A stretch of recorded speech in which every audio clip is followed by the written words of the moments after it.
एक ऐसी musical hit जिसकी मोहब्बत और संगीत आज भी दिल में उतर जाता है। नमस्कार दोस्तों। 90 का दशक हिंदी सिनेमा के लिए सिर्फ फिल्मों का दौर नहीं था, बल्कि यह कहानियों, मोहब्बत और सबसे बढ़कर यादगार संगीत का दौर था।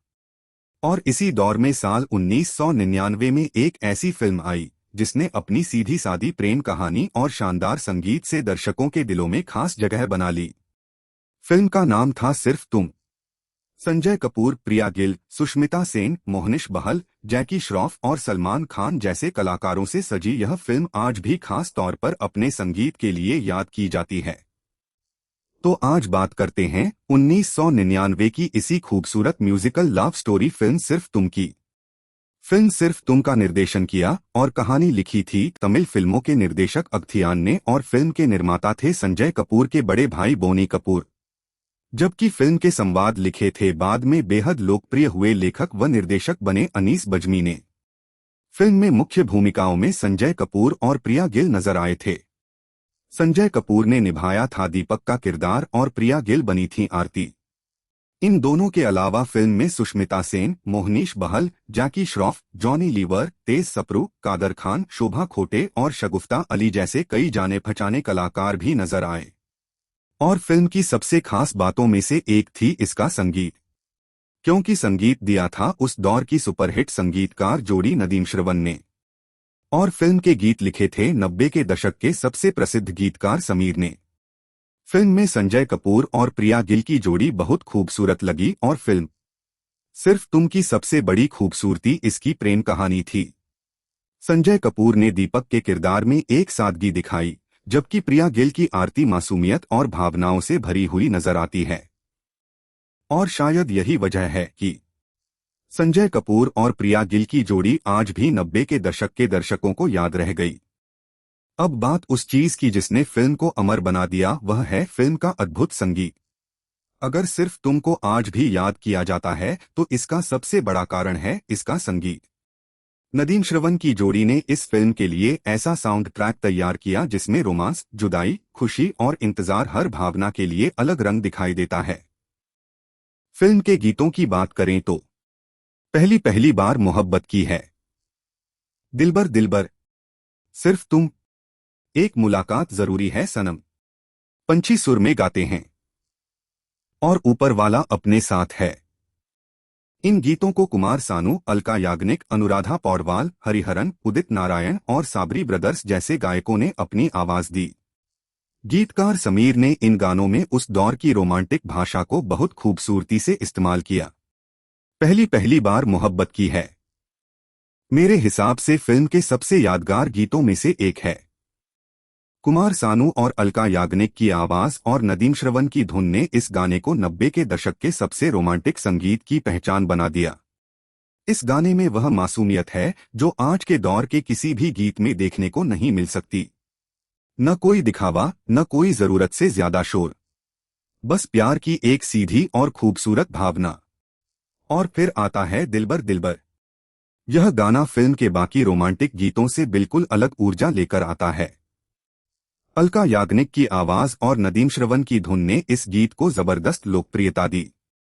बाद में इस गाने को एक नए दौर में फिर से इस्तेमाल किया गया, लेकिन 90 के दशक वाले मूल गीत की अपनी अलग ही पहचान है और हमेशा रहेगी। और फिर फिल्म का टाइटल सॉन्ग सिर्फ तुम।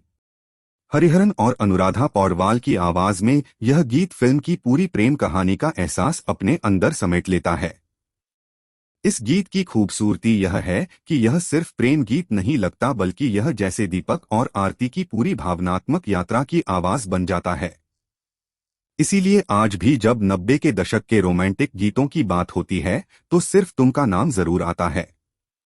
और अगर बात 90 के दशक के यादगार गीतों की हो तो एक मुलाकात जरूरी है सनम को कैसे भूल सकते हैं। इस गीत को फरीद साबरी और अमीन साबरी ने आवाज दी थी। गीत में कव्वाली का अंदाज है और यही चीज इसे साउंड ट्रैक के बाकी गानों से अलग बनाती है। नदीम श्रवण ने सिर्फ रोमांटिक मेलोडीज पर निर्भर रहने के बजाय एल्बम में अलग अलग म्यूजिकल फ्लेवर्स देने की कोशिश की। यही वजह है कि सिर्फ तुम का साउंड ट्रैक एक जैसा नहीं लगता। अब अगर फिल्म की कहानी की बात करें तो फिल्म की शुरुआत एक ऐसी घटना से होती है जो पूरी कहानी की नींव रखती है। दीपक को आरती का सामान मिलता है और वह उसे वापस करने की कोशिश करता है। इसके बाद दोनों के बीच संपर्क बनता है और धीरे धीरे बिना आमने सामने मिले ही दोनों एक दूसरे के करीब आने लगते हैं। लेकिन कहानी का सबसे दिलचस्प हिस्सा यही है कि दोनों एक दूसरे से मिलने के लिए बेचैन हैं और किस्मत बार बार उनके सामने मौका लाकर भी उन्हें मिला नहीं पाती। इसी बीच कहानी में सुष्मिता सेन का किरदार और सलमान खान का किरदार भी महत्वपूर्ण मोड़ लेकर आते हैं। फिल्म की प्रेम कहानी सिर्फ प्यार पाने की नहीं बल्कि इंतजार, विश्वास और किस्मत से लड़ने की कहानी बन जाती है। बाकी कलाकारों की बात करें तो सुष्मिता सेन ने फिल्म में नेहा का किरदार निभाया था। वह कहानी में एक अलग तरह की कशमकश लेकर आती हैं। मोहनीश बहल ने रंजीत की भूमिका निभाई। जैकी श्रॉफ फिल्म में दिल्ली के ऑटो ड्राइवर प्रीतम के किरदार में नजर आए। जॉनी लीवर ने अपनी कॉमेडी से फिल्म के गंभीर रोमांटिक माहौल में हल्कापन लाने का काम किया। और सबसे खास बात सलमान खान की मौजूदगी। फिल्म में सलमान खान मुख्य जोड़ी का हिस्सा नहीं थे, लेकिन उनका किरदार कहानी के अंतिम हिस्से में काफी महत्वपूर्ण बन जाता है। और इस फिल्म में कादर खान को कैसे भूल सकते हैं। फिल्म में उन्होंने पीसीओ ओनर का किरदार निभाया है। भूमिका बहुत बड़ी नहीं है, लेकिन कादर खान जैसे कलाकार जब स्क्रीन पर आते हैं तो अपने अभिनय और संवाद अदायगी से छोटे से किरदार में भी जान डाल देते हैं। सिर्फ तुम जैसी गंभीर और भावुक प्रेम कहानी के बीच कादर खान की मौजूदगी फिल्म को एक अलग सहजता देती है। उनके किरदार के जरिए उस दौर के पीसीओ और चिट्ठियों फोन के जरिए होने वाले बातचीत की वह दुनिया भी दिखाई देती है जो आज के मोबाइल और इंटरनेट के दौर में लगभग खत्म हो चुकी है। और यही सिर्फ तुम जैसी 90 के दशक की फिल्मों की खूबसूरती है। कहानी के साथ साथ उस समय का पूरा माहौल भी पर्दे पर नजर आता है। कादर खान भले ही इस फिल्म के मुख्य कलाकारों में नहीं थे, लेकिन उनकी छोटी सी मौजूदगी भी फिल्म की यादों में अपनी जगह बना लेती है। यही 90 के दशक के सिनेमा की खासियत थी कि कई फिल्मों में सपोर्टिंग कैरेक्टर्स भी कहानी को आगे बढ़ाने में महत्वपूर्ण भूमिका निभाते थे। फिल्म से जुड़ी कुछ दिलचस्प बातें। बहुत कम लोग जानते हैं कि फिल्म सिर्फ तुम अजित कुमार अभिनीत 1996 की तमिल फिल्म काधल कोट्टई का आधिकारिक हिंदी रिमेक थी। यानी कहानी का मूल विचार तमिल सिनेमा से आया था, लेकिन हिंदी वर्जन ने इसे 90 के दशक की सबसे चर्चित प्रेम कहानी और नदीम श्रवण के संगीत के साथ अपनी अलग पहचान दे दी। फिल्म की शूटिंग नैनीताल की खूबसूरत वादियों के अलावा rainbow bridge marine drive Kochi Kerala, 11 Murti Sardar Patel Marg New Delhi में और Gerald D Hines waterwall park Houston Texas में भी हुई थी, जिससे फिल्म के विजुअल लोकेशंस में भी काफी वैरायटी दिखाई देती है। और फिल्म के गीतों में दिखाए दृश्य फिल्म को और खूबसूरत बनाते हैं। अब बात संजय कपूर और प्रिया गिल की, जिन्हें वक्त ने पीछे छोड़ दिया। सिर्फ तुमको देखते हुए एक बात दिल में जरूर आती है। संजय कपूर और प्रिया गिल की जोड़ी ने इस फिल्म में अपनी मासूमियत और सादगी से दर्शकों का दिल जीता था। फिल्म की सफलता और इसके संगीत की लोकप्रियता ने दोनों को एक बड़ी पहचान दी। लेकिन अफसोस, जिस फिल्म ने उन्हें लाखों दर्शकों की यादों में जगह दी, उसके बाद उनका फिल्मी सफर उस ऊंचाई तक नहीं पहुंच पाया जिसकी उम्मीद की जा सकती थी। संजय कपूर ने इसके बाद भी फिल्मों में काम किया, लेकिन उन्हें लगातार वह मौके और लोकप्रियता नहीं मिल सकी जिसकी उन्हें तलाश थी। और प्रिया गिल, उनकी खूबसूरती, मासूम चेहरा और अभिनय सिर्फ तुम के दर्शकों को आज भी याद है।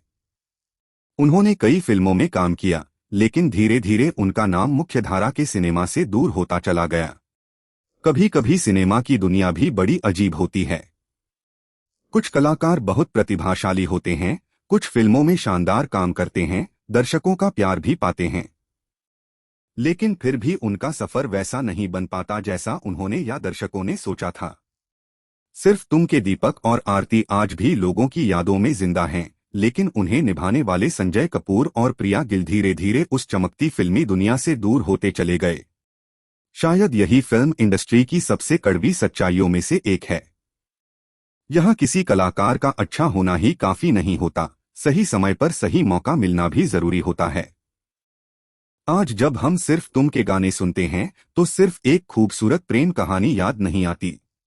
दीपक और आरती याद आते हैं और उनके साथ याद आते हैं संजय कपूर और प्रिया गिल। समय बीत गया, फिल्में बदल गईं, सितारे बदल गए, लेकिन 1999 की उस मासूम मोहब्बत की याद आज भी वही है। कुछ फिल्में भले ही पुरानी हो जाती हैं, लेकिन उनमें निभाए गए किरदार कभी पुराने नहीं होते। और सिर्फ तुम में संजय कपूर और प्रिया गिल की यही सबसे बड़ी विरासत है। अब बात आती है, आज 27 साल बाद कैसी लगती है सिर्फ तुम। आज जब हम इस फिल्म को देखते हैं तो शायद इसकी कहानी के कुछ हिस्से हमें थोड़े पुराने लग सकते हैं, लेकिन इसका दिल को छू लेने वाला आकर्षण आज भी कायम है। फिल्म की असली ताकत है इंतजार, मोहब्बत, सादगी और सबसे बढ़कर इसका मंत्रमुग्ध कर देने वाला कालजयी संगीत। 1999 में रिलीज हुई यह फिल्म व्यावसायिक रूप से भी सफल रही थी। उपलब्ध स्रोतों के अनुसार फिल्म लगभग 3 करोड़ रुपए के बजट में बनी और करीब 11 करोड़ रुपए का ग्रोस कलेक्शन किया। लेकिन किसी फिल्म की असली उम्र उसके बॉक्स ऑफिस कलेक्शन से नहीं तय होती। असली उम्र तब पता चलती है जब रिलीज के कई साल बाद भी लोग उसके गाने सुनते हैं, उसके सीन याद करते हैं और उसके किरदारों को नहीं भूलते। और इस मामले में सिर्फ तुम निश्चित रूप से सफल ही नहीं, सदाबहार फिल्म है। तो आखिर में सवाल आता है, क्या सिर्फ तुम आज भी देखने लायक है? मेरी तरफ से जवाब है, बिल्कुल देखने लायक है। अगर आपको 90 के दशक की बॉलीवुड प्रेम कहानियों वाली फिल्म पसंद है, और अगर आपको नदीम श्रवण का संगीत पसंद है, और अगर आपको कुमार सानू, अलका याग्निक, अनुराधा पौडवाल और हरिहरन की आवाज पसंद है, और अगर आप ऐसी प्रेम कहानी देखना चाहते हैं जिसमें प्यार के साथ साथ इंतजार और भावनाएं भी हों, तो सिर्फ तुम आज भी एक बार जरूर देखी जा सकती है। मेरे लिए इस फिल्म की सबसे बड़ी खासियत इसकी कहानी से भी ज्यादा इसका संगीत और 90 के दशक का सादगी से भरा खूबसूरत माहौल है, जिसे आज की फिल्में करोड़ों का बजट लगाकर भी शायद ही उस तरह दोहरा पाएं। संजय कपूर और प्रिया गिल की जोड़ी, नदीम श्रवण का संगीत और समीर के गीत, इन तीनों ने मिलकर सिर्फ तुमको 90 की दशक की यादों में हमेशा के लिए अजर अमर कर दिया। तो अगर आपने यह फिल्म देखी है तो कमेंट में जरूर बताइए। आपका फेवरेट सॉन्ग कौन सा है? सिर्फ तुम, पहली पहली बार, मोहब्बत की है, दिलबर दिलबर, या एक मुलाकात जरूरी है सनम? मैं मिलता हूं आपसे अगली वीडियो में। तब तक के लिए देखते रहिए आपका अपना चैनल कृष्णा एक्शन सिनेमा। धन्यवाद।